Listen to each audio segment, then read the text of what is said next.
اگر ہم سچ کہیں تو نماز چھوڑنے کا کوئی جائز عذر نہیں ہو سکتا۔ اللہ تعالیٰ نے ہمیں اس دنیا میں ایک مقصد کے ساتھ بھیجا ہے اور نماز اسی مقصد کا سب سے بڑا حصہ ہے۔ پھر بھی ہم اکثر یہ کیوں کہہ دیتے ہیں نماز کے لیے ٹائم نہیں ملا، میں بہت زیادہ مصروف ہوں، میں آج سارا دن کام کر کے تھک گئی ہوں، میرے اندر توانائی نہیں ہے کہ میں اٹھ کر بھی کھڑی ہو جاؤں۔ گھر کا کھانا بنانا ہے، گھر کے کام کرنے ہیں، باہر کا کوئی کام ہے، کسی سے ملنا ہے، کوئی ضروری کام ہے، اس کو ترجیح دی جا رہی ہے، لیکن نماز کو ترجیح نہیں دی جا رہی جو تمہیں آخرت میں کامیابی دلائے گی، اسی کو چھوڑ رہے ہو۔ تمہیں اس دنیا میں کس لیے پیدا کیا گیا؟ کیا تم اپنا مقصد جانتے ہو؟ نہیں۔ اگر تم اپنا مقصد جانتے ہوتے تو تم کبھی نماز کو لے کر ایکسکیوزز نہیں سناتے کہ میں فلاں کام میں پھنس گیا، میں فلاں تو میں فلاں۔ اللہ سبحانہ و تعالیٰ یہ تمہارے ایکسکیوزز نہیں سنے گا۔ اللہ تعالیٰ نے جو چیز فرض کر دی وہ تمہیں کرنی ہی کرنی ہے، چاہے تم کسی بھی حال میں ہو۔ آج تم کہہ رہے ہو اذانیں ہو رہی ہیں، آج تم کہہ رہے ہو کہ میرے پاس ٹائم نہیں ہے، میں تھک گیا ہوں، میں بہت زیادہ مصروف ہوں۔ کل جب تمہیں موت آئے گی، تمہارا فرشتہ روح قبض کرنے آئے گا، تو کیا تم یہ کہو گے کہ ابھی میں مصروف ہوں، میرے پاس وقت نہیں ہے، میں تھکا ہوا ہوں، کل میری روح قبض کرنے آنا؟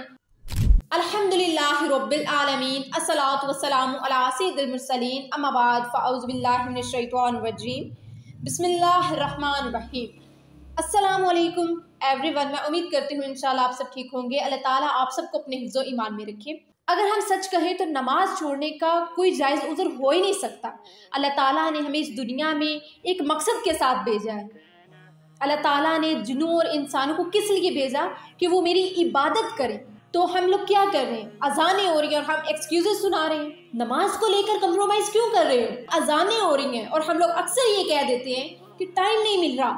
اگر دل سے سوچا جائے نا تو ہر چیز کے لیے وقت نکل آتا ہے۔ موبائل سکرول کرنے کے لیے، ٹی وی دیکھنے کے لیے، دوستوں سے گپ شپ کرنے کے لیے، تو نماز کے لیے وقت کیوں نہیں ہے؟ میں بہت زیادہ مصروف ہوں۔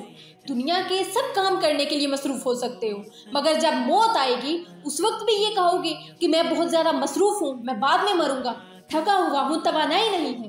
لیکن جب کسی سے ملنے کا شوق ہو، کوئی پسندیدہ کام کرنے والا ہو، تو توانائی کہاں سے آ جاتی ہے؟ نماز تو روح کی توانائی ہے جو ہمیں اللہ تعالیٰ سے جوڑنے کا ذریعہ ہے۔ ہم اللہ تعالیٰ سے اپنا کنیکشن مضبوط کرنے کے بجائے ہم لوگ دور ہوتے جا رہے ہیں۔ کس کے لیے؟ اس دنیا کی خاطر۔ دل نہیں چاہ رہا نماز پڑھنے کو، لانے لگا رہے خود کو کہ بعد میں پڑھ لوں گا۔ اگر ڈاکٹر کہے کہ یہ میڈیسن لینی ضروری ہے ورنہ بیماری بڑھ جائے گی، آپ کے چند دن رہ گئے ہیں، تو کیا آپ پھر کہیں گے کہ یہ میں میڈیسن بعد میں لے لوں گا؟ نہیں، آپ اسے پہلے لینے کی کوشش کریں گے، فکر مند ہوں گے کہ میں یہ میڈیسن پہلے لوں۔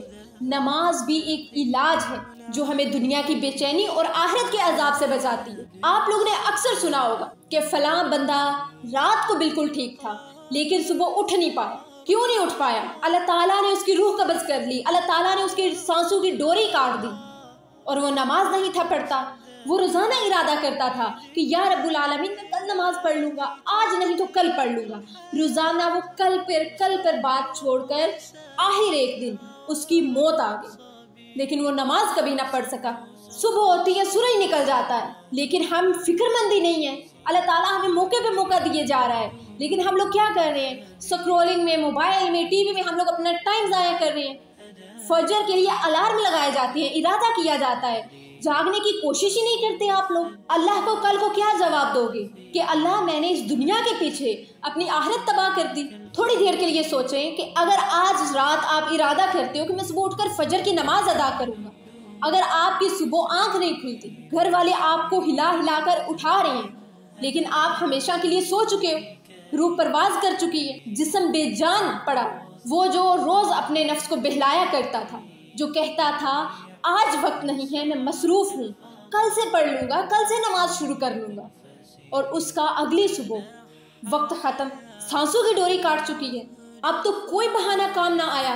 آج وہ حقیقت میں نماز کے لیے نہیں اٹھ سکا، اور جو فجر چھوڑ دی تھی آج وہی فجر قضا ہونے کے بجائے اس کی تقدیر بن گئی۔ کیا آپ بھی فجر کے الارم کو اس نیت سے بند کرتے ہیں کہ بعد میں پڑھ لیں گے؟ اگر وہ بعد آیا ہی نہ تو کیا کرو گے؟ کیا اس وقت کو واپس لا سکتے ہو؟ کیا وہ قضائے نمازیں ادا کر سکتے ہو ٹائم پر؟ نماز چھوڑنے کا سب سے زیادہ نقصان جانتے ہو کیا ہے؟ صرف اللہ کا حکم ہی نہیں، اپنی روح کو بھی زخم دینا۔